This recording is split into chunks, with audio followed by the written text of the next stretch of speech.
कहनी पड़ेगी। इस गाने के बारे में जब मैं सोचती हूँ तो एक बहुत सबसे बड़ी बात तो एक लोकप्रिय फॉर्मेट है। रैप आजकल बहुत पॉपुलर है। गली बॉय आया, उसके बाद बचा बचा तीन तीन टुकड़ों के लाइन में कहने लग गया। तो एक तो ये बात है। दूसरी बात ये कि ये बिल्कुल ताजा घाव है। हम सबने अभी देखा कि इतने लाखों मजदूर चले जा रहे हैं, रोटी नहीं है, छोटे बच्चों को भी ले जा रहे हैं। औरतें, जो एक तस्वीर आई थी कि एक सूटकेस पे बच्चा सोया हुआ है और उसकी माँ उसे खींचे ले जा रही है, वो तो शायद किसी के जहन से निकलती नहीं है। तो ये, लेकिन ये अकेले, और अभी धर्मनारायण ने बहुत बताया, प्रमोद जी ने भी कहा था कि सागर के संघर्ष की और उनके गांव की बात की। तो ये गाना जो है वो केवल सागर का नहीं है, ये बहुत सारे मजदूरों का भी नहीं है। मुझे ऐसा लगता है कि हर उस प्रवासी का है जो देश से छोड़कर बाहर चला गया, गांव से छोड़कर शहर में आ गया। यह जब मैं खुद जब इस गाने को सुनती हूँ तो मैंने कभी ये बात अभी तक कहीं शेयर नहीं की। एक दो बार शायद अपने घर में ही अपने हस्बैंड से, दिलीप से शेयर की होगी, तो शायद अपनी सखियों से भी नहीं की कभी। मुझे ऐसा लगता है कि जो विवाहित स्त्रियां होती हैं वो भी एक तरह का प्रवासी जीवन जीती हैं। और वो मुझे ऐसे इसलिए भी दिखता है कि जब मैंने स्त्री कविता पर काम किया था और जब मैं लेखिकाओं को देखती हूँ तो अनामिका जी अपनी कविताओं में बहुत सारे गांव के बिंब प्रस्तुत करती हैं। और मैत्रेयी जी तो आज तक कहती हैं कि मैं 40-50 साल से शहर में, दिल्ली में रह रही हूँ, लेकिन मेरी रचनाओं में गांव ही आता है। तो ये एक बात है कि ये केवल केवल मजदूरों की बात नहीं है, केवल सागर के संघर्ष की, निजी संघर्ष की बात भी नहीं है। ये प्रवासी पीड़ा है।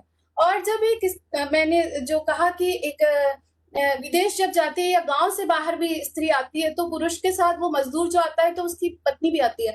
और जो घरों में जो घरेलू सहायिकाएं बनकर, मेड बनकर जो आके काम करती हैं वो वही हैं। उनका पति आता है काम करने के लिए, पीछे से पत्नी भी आती है, वो घरों में काम करती है, मजदूरी करती है। जब मैंने इस गीत को पढ़ा तो मैं सागर से इजाजत चाहूंगी कि मुझे इसकी इजाजत दें कि मैं इस कविता का एक स्त्री पाठ प्रस्तुत करना चाहती हूँ।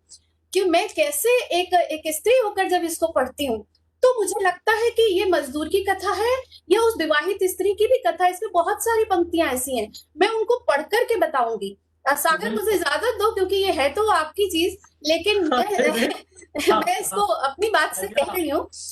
तो देखिए, इसमें शुरू होता है जैसे शुरू में राजेश सर ने कहा था कि दूब कहा में घरबा लेकिन सूतलवानी टेम्पू में। तो मुझे लगता है जो अपने घर में राजकुमारी की तरह रहती थी बिल्कुल, वो ससुराल में आकर सबकी सेविका बन जाती है। दू बिगहा में घरवा लेकिन सूतलवानी टेम्पो में। फिर आगे इसमें है, मनवा हरिहर लागे भैया हाथ लगते माटी में, जियोरा आज वो अटकल बाटे घर में चोखा बाटी में। तो अपने घर तो क्या, अपने गांव शहर से भी कोई आता है ना तो वो माँ के बने हाथ की चीजें याद आने लगती हैं। और लेकिन ससुराल की रसोई में क्या होता है, सारी चीजें ससुराल वालों के मन की बनती हैं, पति के मन की बनती हैं। वो जो अब ये नहीं कहना कि सबके घर में नहीं बनता, मेरी पत्नी तो बनाती है, आप सब पढ़े लिखे लोग, मैं भी बनाती हूँ। लेकिन यहाँ मैं उस लोक की स्त्री की बात कर रही हूँ जो अपनी माँ के हाथ का स्वाद बहुत याद करती है जब सबके मन का स्वाद बन रहा होता है। फिर आगे जाता है ये कि जिंदगी हम ता जियलल चाही, खेत बगीचा बारी में छोड़ छाड़ सब आइल वानी हम यहवा लाचारी में। तो मायके की सहेलियां छूटती हैं, माता पिता के बीच वो भी रहना चाहती थी, लेकिन ये किसी से कह नहीं सकती। ये ब्रह्म सत्य है कि ससुराल उसका सौभाग्य है, सौभाग्यवती भव। फिर आगे इसमें है, बनिके हम सिक्योरिटी वाला डबल ड्यूटी या खटत बानी, डिबरी के पाती के जैसे रोज रोज हम घटत बानी। तो रोज रोज वो कम हो रही है, लेकिन किसको दिखाए, केकरा इतना सबक बाटे मचव से कटवाए के, वो किसी को नहीं कहती। इतना पढ़ लिख कर आई है, पढ़ी लिखी स्त्रियां हैं, मैं बिल्कुल नहीं कहती कि वो बिल्कुल गांव की हैं, लेकिन जो सामाजिक स्थिति, पारिवारिक स्थिति होती है वहां ये संभव नहीं है कि वो घर छोड़ के और 2 वक्त की रोटी छोड़ के, बच्चों को छोड़ के या लेकर के इतनी आसानी से वहां से निकल सके। ये द्वंद्व शहर में भी है लोगों के पास। लोग वापस जाना चाहते हैं अपने गांव, जब भी वो नॉस्टैल्जिक सिचुएशन में होते हैं तो वो जाना चाहते हैं, लेकिन ये एक मजबूरी है और एक द्वंद्व है कि कैसे जाएं। इसमें एक याद किया जाता है अपने गांव का स्वाद कि घी दूधा माखन बिसरी मिलेला हमरा गाँव में, लेकिन ये वह काम चलत बा खाली भजिया पावे में। तो जब वो गांव अपने मायके में राजकुमारी थी, भाइयों की लाडली थी, पिता भी आते थे तो जो चीज आती थी सबसे पहले उसको मिलता था, लेकिन ससुराल जब आती है तो पहले ससुर है, जेठ है, देवर है, नंद है, सास है, तब जाके उसकी बारी आती है। तो उसे वो याद तो आता ही है। और इसमें जो सामाजिक स्थिति है उसमें उसको मैं सामने रखती हूँ कि सब कुछ के होते हुए भी वो राजकुमारी थी, लेकिन यहाँ पर वो नहीं है, वो स्थिति तो नहीं है। एक जगह इसमें आता है कि बूढ़ पुरनिया माई बाबू ताल तलैया छूट गईल, केकरा से दिखवाइल मनवा भितरे भितरे छूट गईल। तो माता पिता छूट गए, ताल तलैया, सखी सहेली, पड़ोसन, लेकिन किसको अपना मन दिखलाई, भीतर भीतर टूट गई। आप विवाह के विदाई गीतों में ये सब बिल्कुल देख सकते हैं। और किसी पत्नी को ये अच्छा नहीं लगता कि उसका पति चला जाए, लोकगीतों में दिखता है। आप लोग कभी अगर जरूर सुनते होंगे, मुझे लगता है मालिनी जी को, वो एक गाना बहुत गाती हैं, रेलवा बजा पिया को लिए जाए रे। तो ये जब मैं देखती हूँ तो मुझे लगता है कि ये केवल सागर की संघर्ष कथा नहीं है, केवल ये भोजपुरिया समाज की नहीं है, और केवल ये मजदूरों की नहीं है जो तत्काल अभी लॉकडाउन में हुआ, ये वो विदेशों में रह रहे लोगों की भी। और अगर मैं भोजपुरी समाज से याद करती हूँ तो मुझे भिखारी ठाकुर याद आते हैं। उनका जो विदेशिया नाम का नाटक, और बल्कि कोई भी विदेशिया नाम के लोकगीत आप देख लें तो उसमें यही कथा, और उनका समय कितना पुराना समय था। और आज जब हम बात कर रहे हैं तो ये कोई तो इनको शैलेंद्र कह रहा है, कोई साहिल लुधियानवी कह रहा है, मुझे लगता है कि शायद भिखारी ठाकुर जैसा कोई फिर से लौट आया है।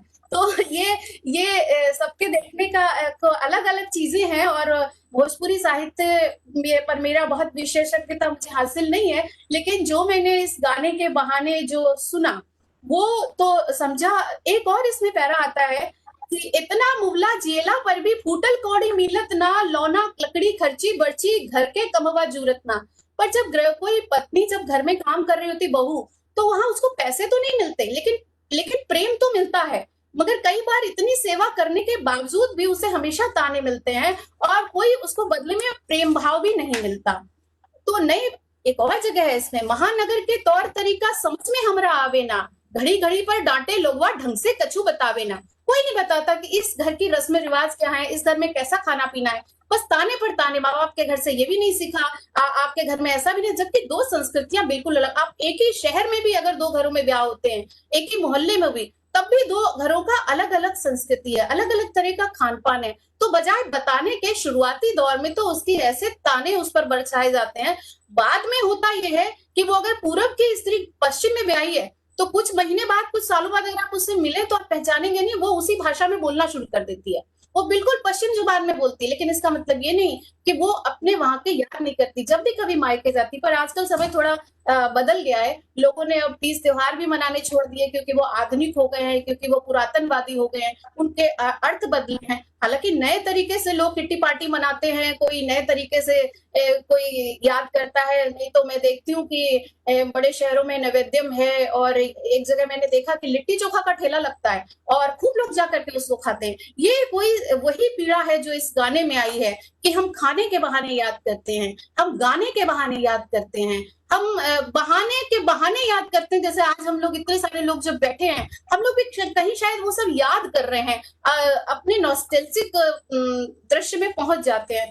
तो मैंने इसका एक स्त्री पाठ बनाने की कोशिश की है, और इसमें ये भी है एक जगह कि जुल्म हो तो बा हमनी संगवा कितना अब बर्दाश्त करी, देश के बड़का हाकिम लो अब कई वे विश्वास करी। तो स्त्री पर भी जुल्म है, किस पुलिस कानून में कहने जाए, क्योंकि वहां की स्थिति भी किसी से छुपी तो नहीं है। और सबसे ज्यादा जो पीड़ित करती है मुझे ये बात कि मजदूर तो फिर भी अपने गांव लौट सकता है, ट्रेन से नहीं तो पैदल जा सकता है। विवाहित स्त्री के लिए लौटने का विकल्प भी नहीं होता। अगर जो जाति भी है किसी मजबूरी में, तो वो बदनामी का कलंक, परिवार की बदनामी, स्त्री की बदनामी, और उसको समझौता करके कई बार वहीं वापस भेज दिया जाता है। तो ये जो व्यथा कथा लोकगीतों में तो दर्ज है, लेकिन अगर इस गाने को मैं पढ़ती हूँ तो मुझे केवल ये मजदूर की या लॉकडाउन के मजदूर की या सागर के संघर्ष की कथा तो बिल्कुल नहीं लगती। और इसकी पॉपुलैरिटी का एक मतलब ये भी है, ये जो रैप सॉन्ग में गाया गया है, आप अगर याद करें तो भक्ति काल के सारे कवि इसलिए गांव में भी गाए जाते हैं, तुलसीदास, सूरदास, मीरा। तो जब कोई कविता गाने में चली जाती है, गीत संगीत में बद हो जाती है, तो फिर वो चिरजीवी हो जाती है, अमर हो जाती है एक तरीके से। फिर मुश्किल है कि उसका प्रभाव आप छोड़ पाए। दूसरा ये कि ये एक तरीके से मुझे प्रयाण गीत नहीं, ये मुझे जागरण गीत लगता है। अगर ये थोड़ा सा मुखर प्रखर आवाज में चला जाता तो शायद कोई कह देता कि ये किसी पार्टी का गीत है, लेकिन ये थोड़ा सा, चूंकि थोड़ा सा दबा हुआ इसका स्वर है, तो ये आम लोग भी इस पर नाच रहे हैं, और मुझे लगता है कभी जेएनयू के हॉस्टल नाइट्स में भी ये बजेगा और लोग इस पर नाचेंगे। मुंबई में कावा, मुंबई यहाँ पर मुंबई शहर नहीं है, ये एक प्रतीक है अपनी जगह से दूसरी जगह जाने का। मुझे लगता है इस व्यंजना को समझा जाना चाहिए और इस तरह से भी सागर के इस गीत को देखा जाना चाहिए। तो सागर साहब मुझे माफ कीजिएगा, मैंने इसको अपनी तरह से देखा है, और थैंक यू सो मच। आगे आप क्या बात है, बहुत आप इस नजरिए से तो मैंने सोचा ही नहीं, जिस नजरिए से आपने इसे देखा। तो मुझे बहुत खुशी हो रही है कि आपने इस नजरिए से देखा और इसकी इस तरह से समीक्षा की। आपको बहुत शुक्रिया कंचन जी। Thank you. एक बड़ी रचना की यही खासियत है सागर बाबा।